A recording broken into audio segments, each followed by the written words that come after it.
Hey everyone, and welcome back to the channel. I'm Kwang from Kwang's Tutoring. If you're here, it means you're serious about mastering the SAT math section. We're diving right into the thick of it today. We'll be tackling problems 20 to 23. This is where the questions start to ramp up in difficulty, often testing your skills in areas like systems of equations, advanced functions, and tricky geometry concepts. Before we jump in, here's the deal. Grab your practice test, pause the video now, and give problems 20, 21, 22, 23 a shot, completely on your own. Remember, this is the time to identify your weak spots. Got your answers? Great. Now let's see the official SAT thought process for solving these. We're not just looking for the right answers, we're looking for the most efficient way to get it. Ready to level up your score? Let's get started.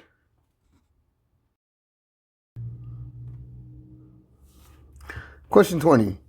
Point O is the center of the circle. The measure of arc RS on this circle is 100 degrees. What is the measure in degrees of its associated angle ROS? So again, I like to draw diagrams. We have a circle here. The center is O. We have a ray here, that's RO. And we have a ray here, that's ROS. And this here is 100 degrees. So the question is, what's the measure of this angle? So since R and RO is a radius of the circle, and OS is a radius of the circle, that makes angle ROS a central angle. And that means the central angle has the same angle measure as the arc. Therefore, angle ROS, the measure of angle ROS is equal to 100 degrees.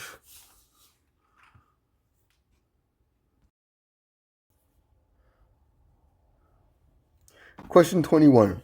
The expression 6 times the fifth root of 3 to the fifth times x to the 45th times the eighth root of 2 to the 8 times x is equivalent to ax to the b power, where a and b are positive constants and x is greater than 1.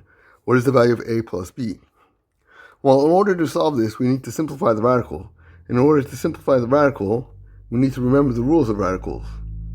So when we have a radical, we can rewrite that as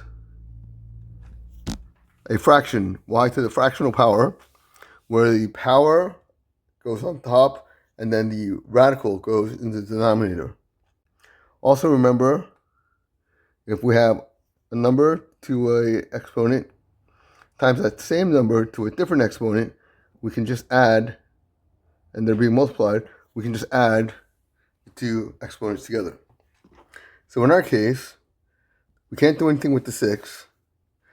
The fifth root of 3 to the 5th is the same as 3 to the 5 divided by 5. And x to the 45, the fifth root of x to the 45 is 45 divided by 5. The eighth root of 2 to the 8 is 2 to the 8 divided by 8. And x to the eighth root of x is 1 over 8. Okay? If we simplify this, this becomes 6 times 3, x to the 9, 2, x to the 1/8. Okay? We take the constants, we can multiply them together. So 6 times 3 times 2 is 36. X to the 9 times x to the 1/8. Using this rule here, we can add the exponents. So this becomes x to the 9 plus 1/8. We should make this 36. We would have to find the common denominator, which would be 8. So that would make this 73 over 8. Okay?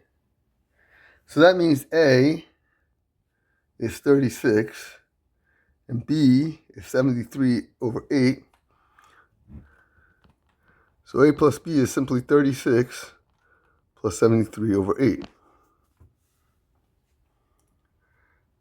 In order to add 36 and 73 over 8, again, we'd have to find the common denominator. Common denominator would be 288. So this would be Common denominator would be 8. So that would be 288 over 8 plus 73 over 8, which is 361 over 8. That would be an acceptable answer. Another acceptable answer would be 45.12 or 45.13 based on how you want to round.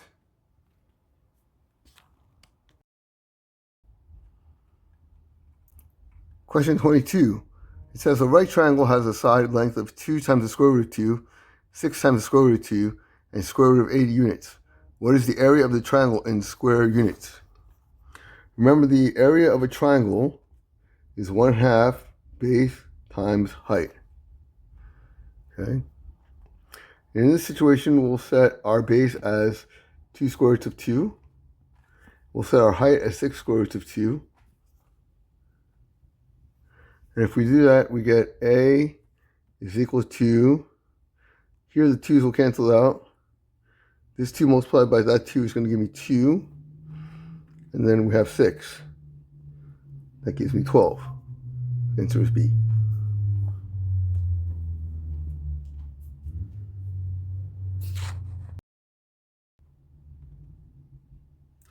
Question 23. It says the expression 4 times x squared plus bx minus 45, where b is a constant, can be rewritten as the quantity hx plus k times the quantity x plus j, where h, k, and j are integer constants.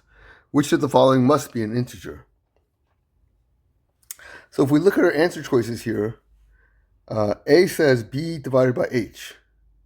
So b is an integer, h is an integer, but there's no guarantee that h or that b is divisible by h. Therefore, A is not the answer. Same thing with B. The answer here is b divided by k. And again, b is an integer, k is an integer, but there's no guarantee that b is divisible by k. So therefore, we don't know that that's true. C says 45 divided by h.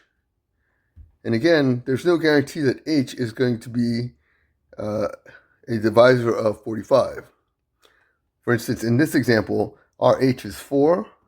45 divided by 4 does not work out to be an integer. So C cannot be our answer. 45 divided by k. Well, if we look at the equation, we notice that k times j is going to equal negative 45. So k is definitely a divisor of 45, and j is a divisor of 45. Therefore, 45 divided by k will always give us an integer, and therefore D is our correct answer. If you'd like to see more of these, check out our other videos. If you would like some additional help with your math SAT, you can check out our website at www.ktutoringnow.com. Again, that's www.ktutoringnow.com. Thank you for joining us for this video, and until next time, have a blessed day.